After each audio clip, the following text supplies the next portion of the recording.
What is cultural jihad, and is it coming to America? Hi, I'm Matt Staver, founder and chairman of Liberty Counsel. Our guest is Kamal Saleem today, and he is the author of The Blood of Lambs. We have been talking about his experience within Islam. I've talked to and interviewed a number of people who are experts in Islam and radical Islam and terror. But this particular individual, Kamal, who is our guest, is someone who is not just an expert, but he was involved in real terror. We don't have time to go through everything. I encourage you to look at and read The Blood of Lambs. You can get that on our website at lc.org. But he met Yasser Arafat. He was trained. He actually killed for Allah. He threw people who were still alive off the top of buildings. He was someone who tried to enter into Israel and was intending to hijack a bus if he found it and kill people for the glory of Allah. Ultimately, this individual ended up meeting a sheikh in Saudi Arabia and funneled money to the Palestinian Liberation Organization. Found his way eventually to the United States to engage in cultural jihad and to recruit here in the United States of America for this ultimate goal. Kamal, welcome to Faith and Freedom. I want to give you the opportunity to share with the people what is it that ultimately is behind this ideology, and do we have something to fear in America? What is happening here in America, and what should we be looking out for? The problem is that the American people are so isolated that they do not see what's happened outside of the United States of America. In Beirut, Lebanon, we were trained specifically from my childhood, and there's thousands of us young men today. All of us are adult, and we are leaders. Some of those leaders are on the other side training, and some of them are living here in the United States of America. My first group crossed the United States of America in 1963, the Muslim Brotherhood, and we came here to the United States. I came in the early 80s, specifically to fulfill the agenda of the stealth jihad.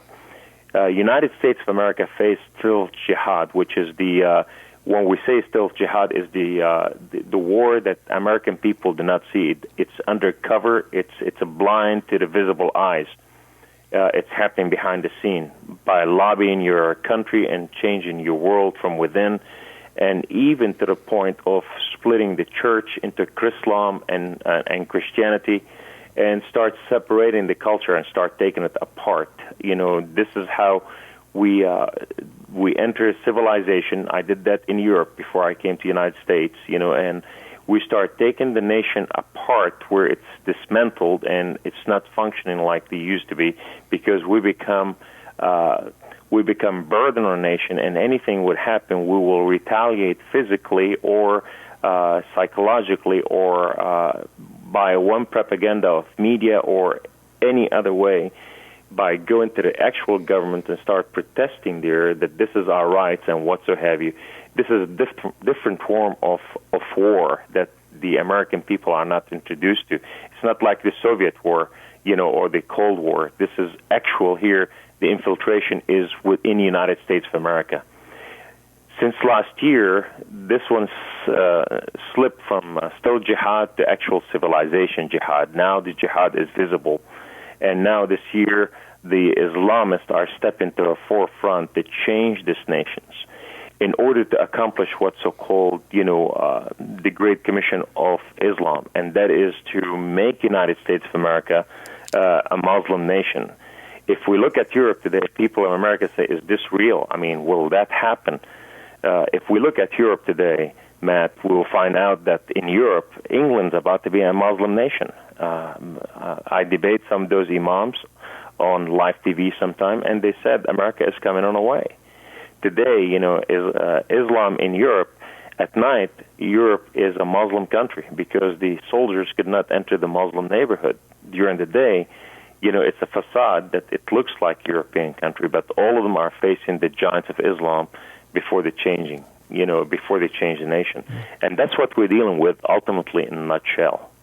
Well, what can people do here in America? I know, for example, I think most people, the vast majority of people, don't understand that it exists. And then there's a group of people that say, well, you're being hateful to suggest that all Islamics, Muslims, are terrorists. And therefore, people say, even President George W. Bush, that Islam is a religion of peace. What do you say to all of that? And how do they find out about what's going on? And is Islam a religion of peace? Well, Islam is not a religion of peace because if you read the most, what the Muslim fear the most is that you start understanding what Sharia law is, which is the Islamic constitution. If you start understanding what Islam is, they don't want you to understand.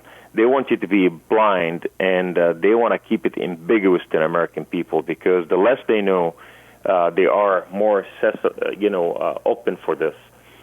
And the second part is what our President George W. Bush said, and Condoleezza Rice and the media today, and even our president, current president, what they said, Islam, we worship the same God, and Islam is religion of peace. It is not true. I'm here to dispel this. There are two different gods, Jehovah God Almighty, and and the God of Islam, Allah, are not the same God. They are totally two different deities. One God is God of love, and one God is God of hate. Now, as we go further, are all Muslims bad Muslims, or should we fear Islam? Absolutely not. Not all Muslims are bad Muslims. There are some Muslims here, they want to be good citizen, and they want to be part of this nation. How do we know which one is a Zalat and which one is not? Those who want to establish Sharia law, which is Islamic constitution, to be part of our Constitution of the United States of America, these are the one we have to be careful of and for, and these are the one that they are the infiltrators. But if they want to be part of this culture and live with us peacefully and they want to contribute, these are the different kind. Now you have to worry about those tilaf, the one they are hiding and not talking about who they are.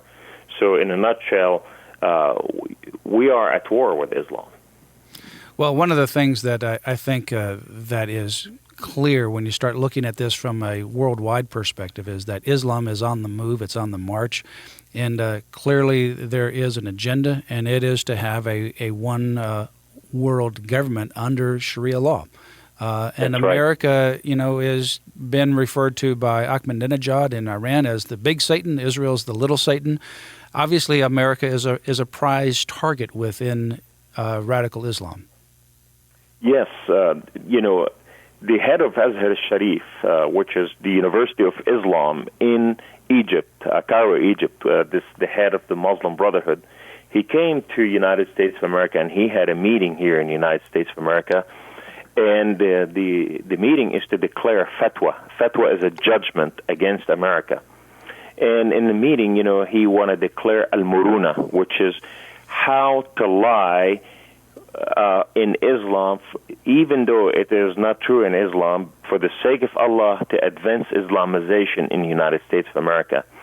And the heart of the message is to declare what's so-called al-muruna, which is fulfilling a doctrine called al-taqiyya. Al-taqiyya is a doctrine all the Muslims are commended to exercise al-taqiyya, which is it's a righteousness lie, to deceive the enemy, where Muhammad says, befriend your enemy until you enslave them.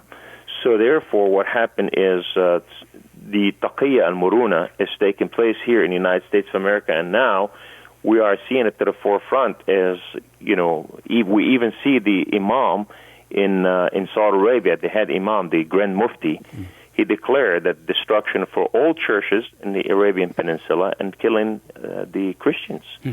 So you see in this, like you said earlier, the march is on, and it is going to come to our shore sooner or later to a higher level, probably as early as December of this year, after the election. Well, the book is called The Blood of Lambs. Its author and our guest today is Kamal Saleem. It's a riveting story. You'll want to read it. It is a story that I think will open your eyes. I encourage you to ask for the book. You can call Liberty Counsel at 1-800-671-1776 or go to our website at lc.org and ask for or order The Blood of Lambs by Kamal Saleem. You can also go to Kamal's website at Koome, Koome, ministries.com.